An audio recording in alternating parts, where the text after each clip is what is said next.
Hey team, Coach Alexa here. We've had some rain recently. Taking me by surprise after, nearly 2 months of practically no rain at all, certainly here in the balmy southeast of England. It's been a bit of a shock to the system to get back from dog walks with a muddy dog and get back from time outside on the bike or on foot. Having to sort of wash the mud off your shoes, etc.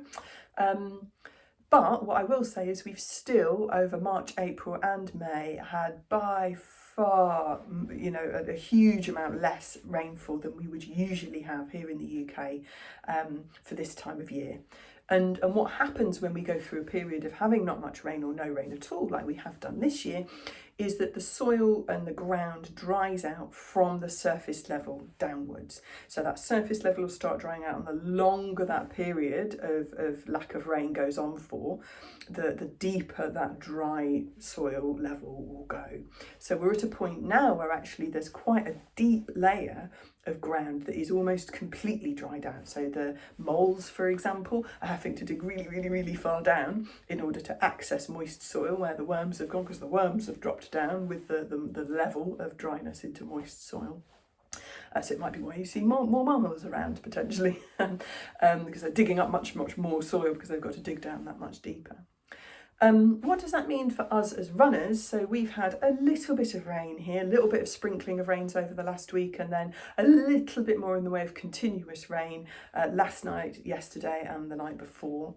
But nowhere near enough, and still nowhere near normal levels of rain in the UK for this time of year. So what that will have done, it'll have added moisture back into the very top layer of soil. Nowhere near enough to have actually soaked through and got rid of the dry layer that is now really, really going quite deep. So what we've got now is the sort of really deep moist level of soil, a really decent size of completely dry soil still, despite the recent rain, and just the top little bit has received that moisture from the recent rain.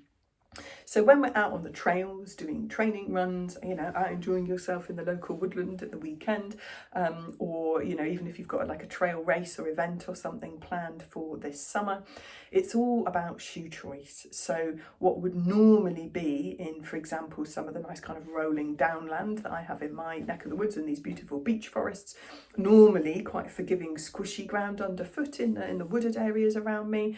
Even despite the rain today, I was up in very similar to this woodland this morning, and despite the recent rain, it's only moistened the kind of very top section, and it still feels quite hard underfoot because of all of that dried out soil that's gone really quite deep over the period of 2 or 3 months of hardly any rain. I had a runner of mine who recce'd part of the summer spine race last week, and he was saying exactly the same about some of the moorland up in the Pennines. Yes, there might have been some rain. Yes, there's a tiny little bit more water about on the surface, but actually the ground itself is still really, really hard packed. So I would say if you have got an event, some sort of challenge or an adventure or race or something that you're doing off-road over the summer, over these next sort of 2-3 months, it might be worth joining some sort of race Facebook group, WhatsApp group, and see if there are runners that live in the local area that can give little updates about what the underfoot conditions are on parts of the trails that you're going to be running. Keep an eye on the weather for the area where your race is over these next few weeks, and that cumulative rainfall compared to what the normal rainfall would be for that time of year will be an interesting indicator as to how much that big dry layer of ground we've got now white starting to re-moisten again.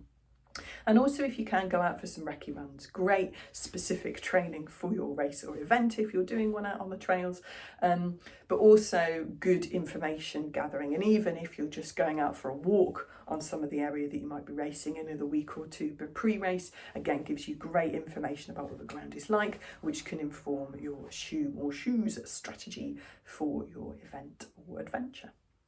So I hope that's useful, and let's hope we get just gradually a little bit more rain for the wildlife and the farmers as much as anything.